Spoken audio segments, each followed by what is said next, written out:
رحمان بن عوف جو مٹی کا سودا کرتے سونے کا بھاؤ ملتا، کسی نے پوچھا کیا کرتے ہو؟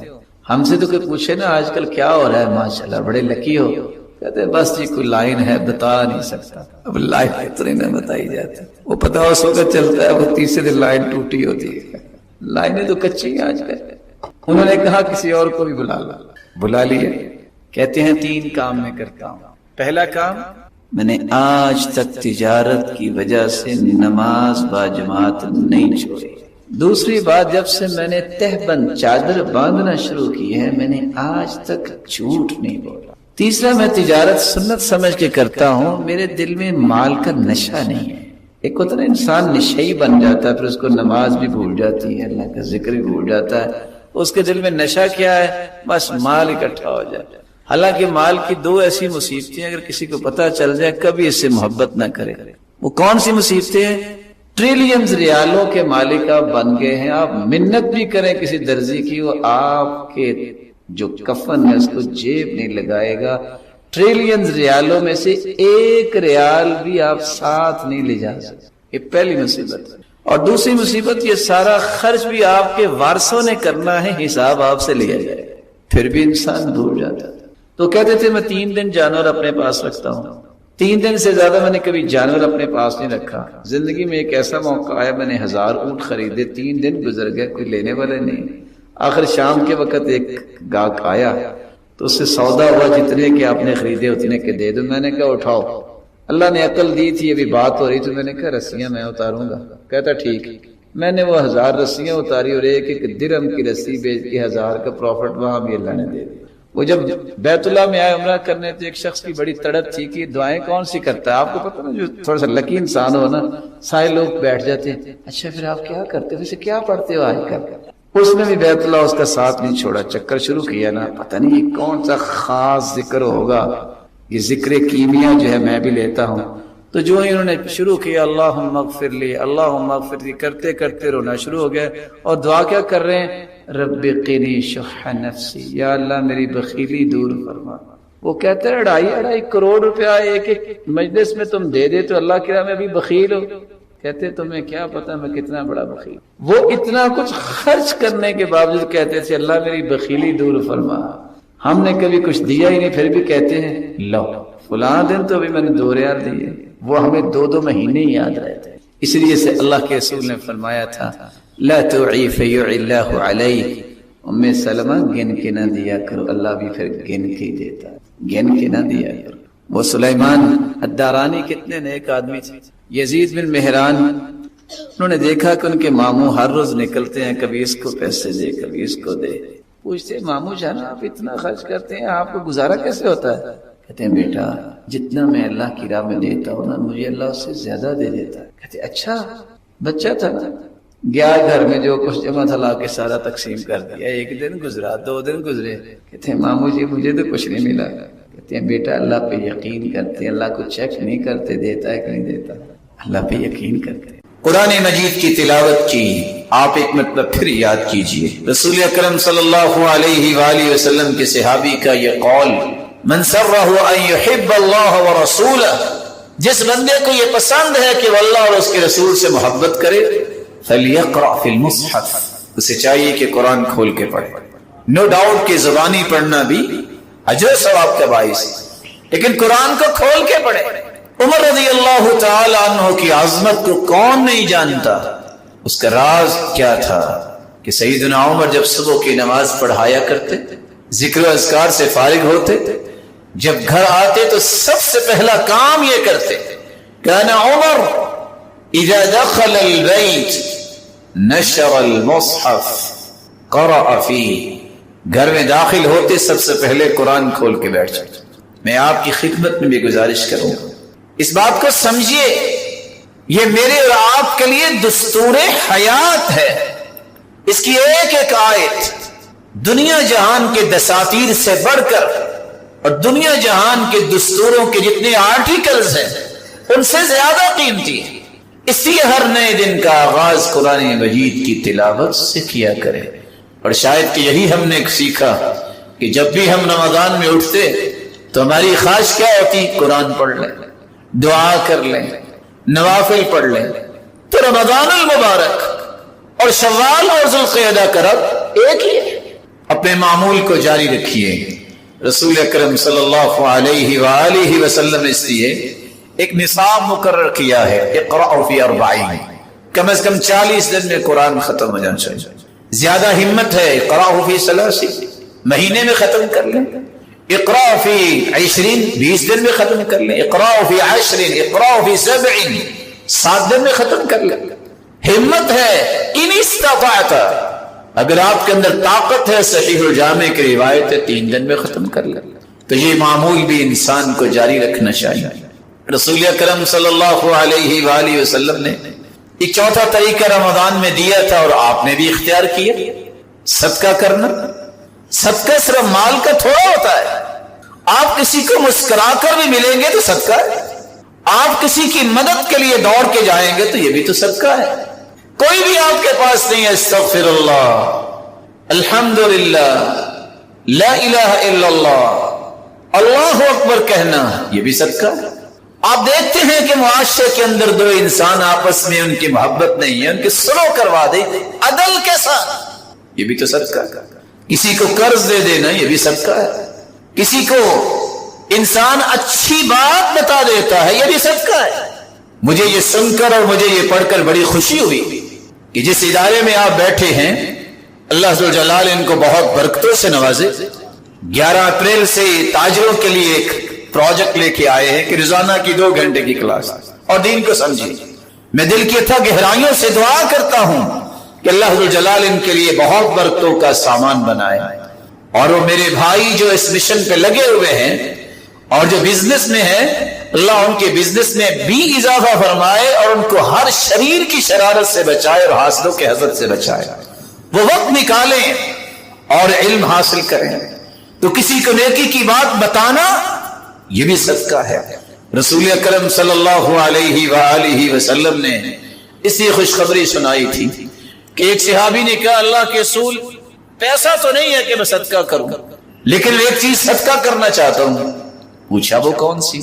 کہا آج کے بعد مجھے کوئی گالی دے، مجھے کوئی برا بلا کہے، میں اپنی عزت کا صدقہ کرتا ہوں، کبھی غصہ نہیں کروں.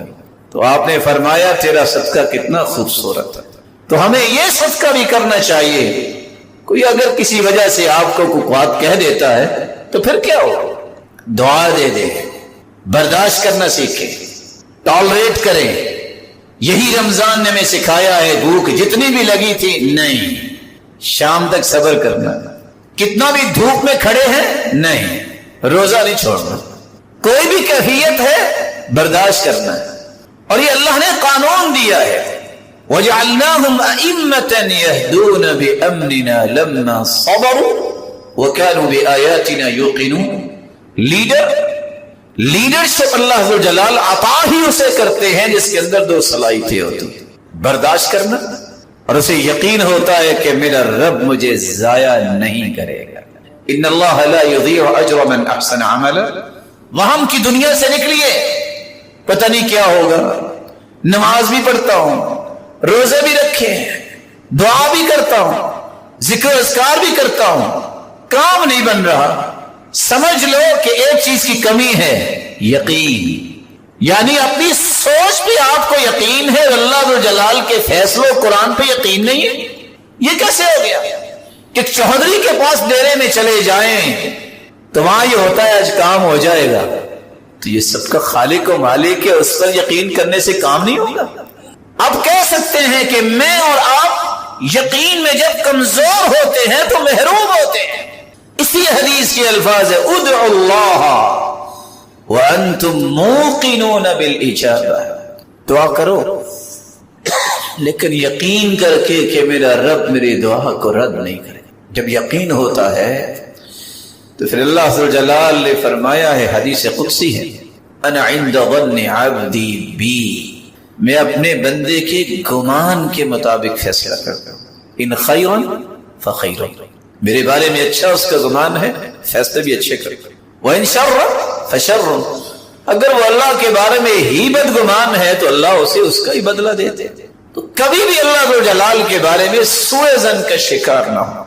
الظانین باللہ ظن السوء یہ منافقوں کا طریقہ ہے کہ اللہ ذو جلال کے بارے میں بدگمان ہو جانا، وہم کے حوالے اپنے آپ کو کر دینا، پتہ نہیں کیا ہو۔ سنا تو ہے، مولانا صاحب کہہ تو رہے تھے، لیکن کوئی بات نہیں بن رہی۔ حدیث میں آتا ہے اللہ ذو جلال اپنے بندے کی دعا کو قبول کرتے ہیں، ما لم یستعجل، جب تک وہ جلد بازی نہیں کرتا۔ جلد بازی کیا ہے؟ دعا کرتا ہے، دعا کرتا ہے، پھر دعا کرتا ہے، کہتا ہے قبول نہیں ہوئی، دعا ہی چھوڑ دیتے۔ اس بندہ مومن کو یقین آنا چاہیے کہ اللہ ذوالجلال کے پیغمبر نے یہ فرمایا ہے کہ کسی کی دعا کو اللہ رد نہیں کرتے۔ تین چیزوں میں ایک چیز فوراً عطا ہوتی، اما یعجل له دعوته، یا تو اللہ اس کی آثار فوراً دکھا دیں، واما یصرف عنه من السوء مثلها، یا کوئی بلا آنے والی ہوتی ہے اس کو تو پتہ ہی نہیں ہے، دعا کی وجہ سے اللہ اسے ٹال دیتے، واما يدخرها له في الاخره، یا اللہ اس کے لیے ذخیرہ کر لیتے ہیں جو آخرت میں مل جائے۔ بلکہ حدیث کے الفاظ ہیں لا یغنی حذر من قدر، جتنی بھی احتیاط کر لیں آپ تقدیر کو نہیں بدل سکتے۔ موت کا وقت طے ہے، آپ جتنی بھی احتیاط کر لیں آپ کی موت لیٹ نہیں ہوگی۔ کیا ہوگا؟ احتیاط کرنے سے، چونکہ سنت ہے، عمل کیا آپ نے، آپ دیگر نقصانات سے بچ جائیں گے، سکون سے اپنی زندگی گزارے گی، موت تو وقت پہ آئے گی۔ آپ جتنی بھی بے احتیاطی کر لیں موت پہلے نہیں آئے گی، موت وقت پہ ہی آئے گی۔ ہوگا کیا؟ آپ نے سنت کے زاویے کو چھوڑا، دسیوں مصیبتوں کو اپنے ساتھ لگا لو گے اور سسکیاں لیتے ہوئے موت تک پہنچو گے۔ تو سنت کو نہ چھوڑیے، احتیاط رسول اکرم صلی اللہ علیہ وسلم نے کی اور کروائی ہے، اور آپ نے ساتھ خوشخبری سنائی۔ بندہ جب دعا کرتا ہے اور آسمان سے مصیبت نازل ہو رہی ہوتی ہے، فَيَعْتَلِجَانِ، زمین و آسمان کے درمیان انسان کی دعا اور مصیبت گتھم گتھا ہوتی ہے، قیامت تک یہ دعا اس وبال اور مصیبت کو زمین پہ آنے ہی نہیں دیتی۔ تو ہمیں یقین ہونا چاہیے، اللہ کے رسول نے فرما دی۔ آپ نے رمضان میں ایک پانچواں کام کیا، بڑی خیر خائی، بڑے دسترخوان لگتے تھے، بڑی افطاریوں کا اہتمام ہوتا تھا۔ یہ اللہ کے رسول کا طریقہ صرف رمضان میں نہیں تھا، بلکہ صحابی کہتے ہیں اِنَّا وَاللَّهِ قَدْ صَحِبَنَا رَسُولَ اللَّهِ فِي السَّفَرِ وَالْحَضَرِ، اللہ کی قسم ہم اللہ کے رسول کے ساتھ سفر میں بھی گئے، حضر میں بھی۔ وَكَانَ يَعُودُ مَرْضَانَا وَيَتَّبِعُ جَنَائِزَنَا وَيَغْزُو مَعَنَا وَيُوَاسِينَا بِالْقَلِيلِ وَالْكَثِيرِ، سفر میں بھی ہوتے، ہمارا ایسے ہی خیال کرتے اللہ کے رسول، ہم تو کرتے ہی کرتے تھے، اللہ کے رسول ہمارا خیال کرتے، معمولی سی معمولی چیز اور بڑی سے بڑی چیز جو ہماری ضرورت ہوتی، اللہ ذو جلال کے پیغمبر دینے میں کس قدر خوشی محسوس کرتے۔ اپنے اس عمل کو باقی رکھیں، کبھی تو اپنے نیبر میں دیکھا کرے کہ کسی گھر میں کوئی کچھ ہے کہ نہیں، کبھی تو صحابہ اور تابعین اور تبع تابعین کی زندگی کو دیکھیں، گھر سے نکلتے بغیر دیکھے جیب میں ڈالتے ہاتھ، جو درم و دینار آتے چپکے سے دوسری کی جیب میں ڈال دیتے۔ کبھی تو یہ ہونا چاہیے، یہ صرف رمضان میں تو نہیں ہونا چاہیے۔ آپ نے رمضان میں اعتکاف کی ہے، رسول اکرم صلی اللہ علیہ وآلہ وسلم کے صحابی بیان کرتے ہیں کہ آپ صلی اللہ علیہ وسلم نے فرمایا تھا وَلَأَنْ أَمْشِي مَعَ أَخِي وَأَقْضِيَ لَهُ حَاجَتَهُ أَحَبُّ إِلَيَّ مِنْ أَنْ أَعْتَكِفَ شَهْرًا فِي هَذَا الْمَسْجِدِ، میں اگر مسجد نبوی میں ایک مہینہ اعتکاف کروں، اعتکاف بھی ایک مہینے کا ہے، بھی مسجد نبوی میں کرنے والے ہیں اللہ کے رسول، بلے دنیا جہان کے اعتکاف کا ثواب اتنا ہو سکتا ہے؟ فرمایا اس سے اچھا عمل یہ ہے، مجھے پیارا لگتا ہے میں کسی مسلمان بھائی کے ساتھ جاؤں، اس کی جائز ضرورت کو پورا کر۔ آپ اعتکاف کا ثواب لے سکتے ہیں۔ آپ نے شب قدر تلاش کرنے میں، لیلۃ القدر تلاش کرنے میں بڑی محنت کی ہوگی۔ رسول اکرم صلی اللہ علیہ وآلہ وسلم نے فرمایا کہ جو شخص رباط کرتا ہے، سلسلہ صحیحہ کی روایت ہے، سیدنا ابو ہریرہ ساحل کی طرف گئے، سب واپس آ گئے، وہ کھڑے ہیں۔ پوچھا آپ کیسے کھڑے ہیں؟ کہا اللہ کے رسول نے فرمایا تھا موقف ساعہ فی سبیل اللہ خیر من قیام لیلۃ القدر عند الحجر الاسود، ایک گھڑی اللہ کی راہ میں پہرا دینا ہجر اسود کے سامنے ساری رات لیلۃ القدر میں قیام کرنے سے بہتر ہے۔ آپ کے لیے ایک اچھا عمل بھی اللہ کے رسول نے بیان کیا ہے۔ صحابی بیان کرتے ہیں عبداللہ ابن مسعود، من صلى اربعا بعد العشاء لا يفصل بينهن بتسلیم، جو عشاء کے بعد 4 رکعتیں پڑھ لیتا ہے، عدل بمثلهن من لیلۃ القدر، اسے اجر و ثواب ان 4 رکعتوں کے برابر ہی ملے گا جو اس نے لیلۃ القدر میں پڑھی۔ مصنف ابن ابی شیبہ کی روایت ہے، والیوم 2 172 پیج ہے۔ آپ عشاء کے بعد 2 رکعتیں پڑھتے ہیں، اس کی بجائے 4 رکعتیں پڑھ لیں، لیکن درمیان میں آپ نہ بیٹھے۔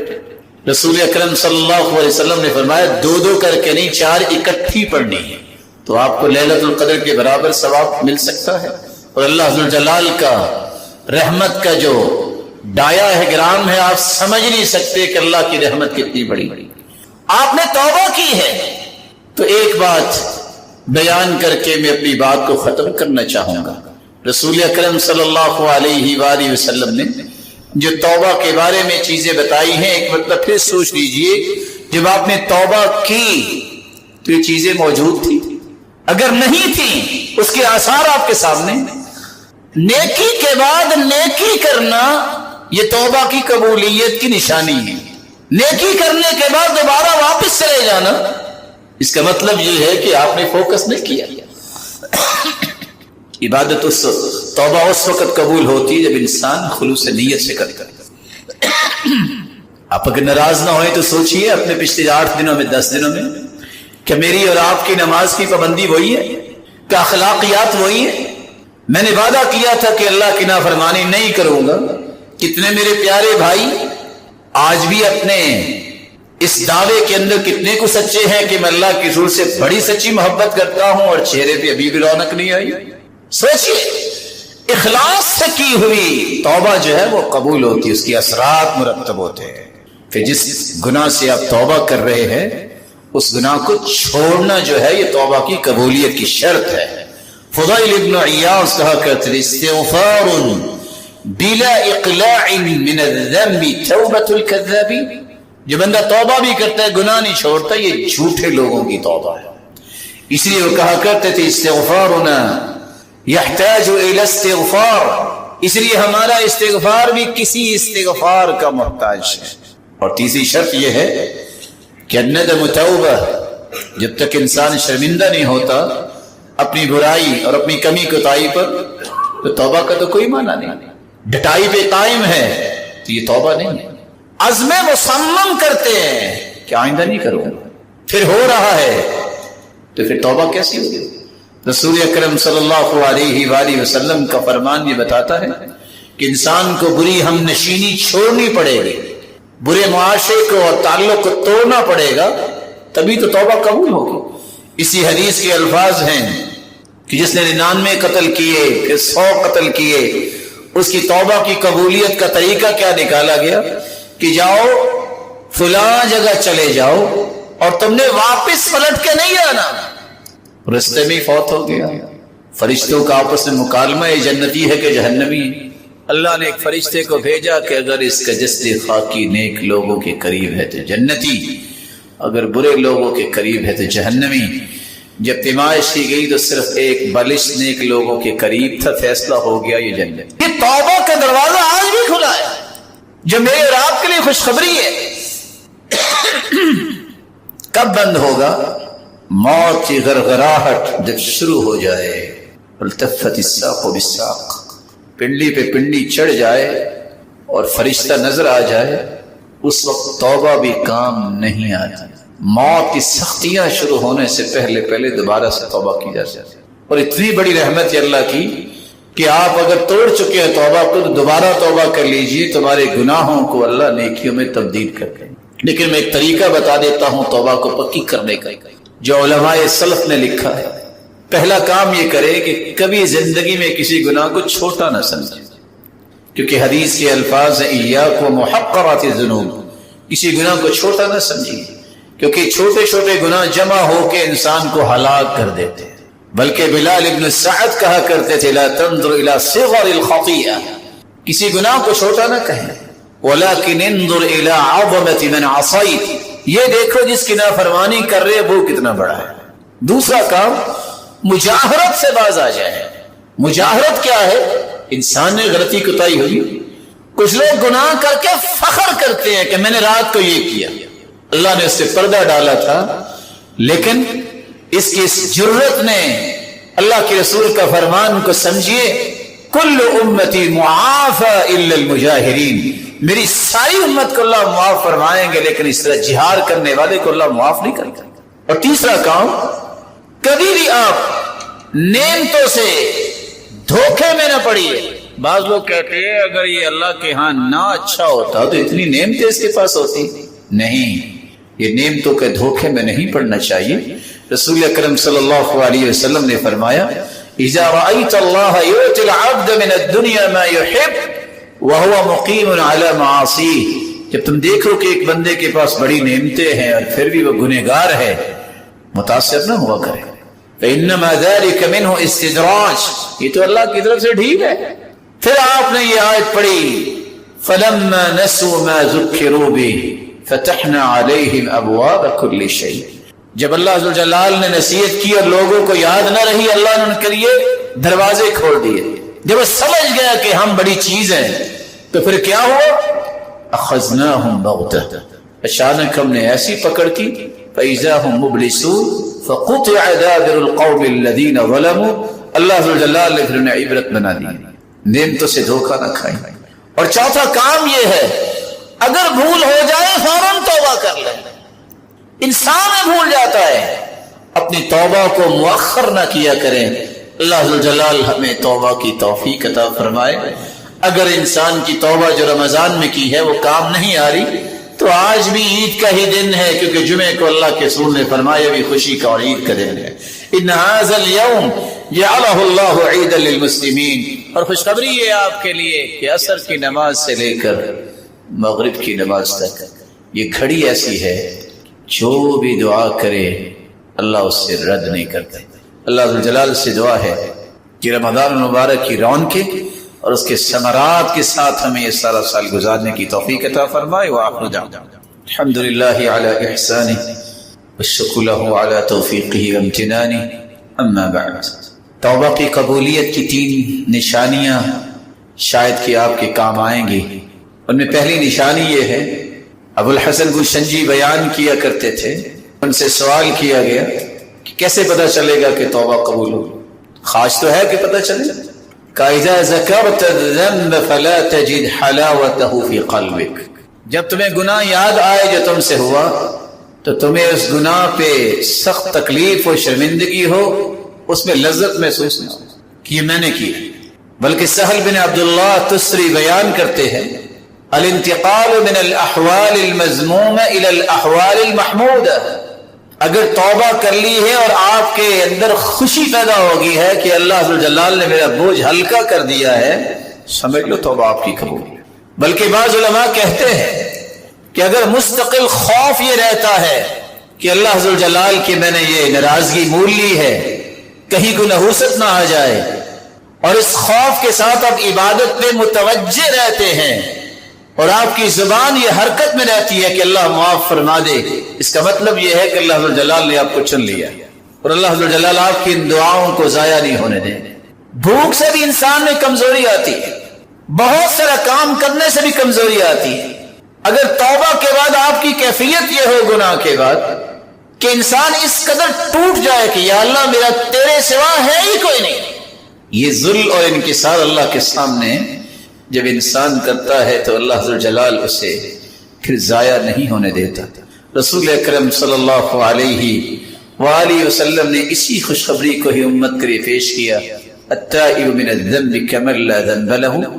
اور آخری گزارش، جس سے رمضان المبارک میں سارے ایک ہی وقت میں روزہ آپ رکھتے تھے، کوئی شخص اذان کے بعد کھاتا نظر نہیں آتا، اور جس شہر میں آپ سارے ایک ہی وقت کھولتے تھے، اور امید واسق ہے کہ آپ کا ایمان اس سے بھی اچھا ہوگا۔ سب کا رب ایک ہے، قبلہ اور کعبہ ایک، رول ماڈل سب کے لیے ایک، دستور حیات ایک ہے۔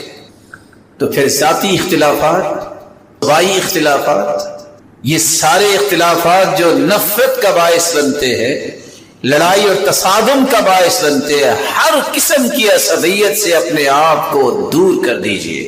اگر آپ رمضان کی اس رونق کو باقی رکھنا چاہتے ہیں سارا سال، تو سارے ایک وقت ہی روزہ چھوڑتے تھے، تو چھوڑیے اپنی اپنی ان باتوں کو جو آپ کے اور آپ کے بھائیوں کے درمیان نفرت کا باعث بنتی ہیں۔ رسول اکرم صلی اللہ علیہ وآلہ وسلم نے کس قدر خوبصورتی سے صحابہ کرام کو سمجھایا تھا، البرکۃ مع الجماع، مل جل کے رہنے میں ہی برکت ہے، ید اللہ علی الجماع، مل جل کے رہنے سے ہی اللہ جلال کی مدد ملتی ہے، اللہ جلال کا ہاتھ ہوتا ہے۔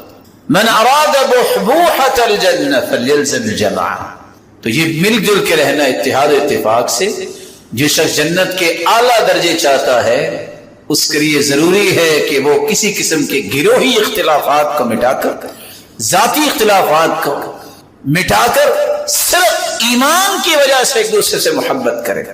اور مومنوں کی مثال یہ ہے، مثل المؤمنین فی توادہم وتعاطفہم وتراحمہم کمثل الجسد الواحد اذا اشتكى منه عضو تداعى له سائر الجسد بالسهر والحمى۔ مومنوں کی باہمی محبت، ان کی باہمی شفقت اور رحم دلی کی مثال ایک جسم کی مثال ہے۔ جسم کے کسی ایک حصے کو تکلیف ہو تو سارا جسم ہی بیدار رہتا ہے، ساری رات تکلیف محسوس کرتا ہے۔ اپنے اندر یہ محبت کے شعور کو بیدار کیجیے۔ دیکھیے کفر اکٹھا ہے، مسلمانوں اپنی صفوں کو متحد کرو۔ مسلمانوں یہ ضرورت ہے کہ آپ کے یہ جو چھوٹے چھوٹے بچگانہ اختلافات ختم ہو جائیں۔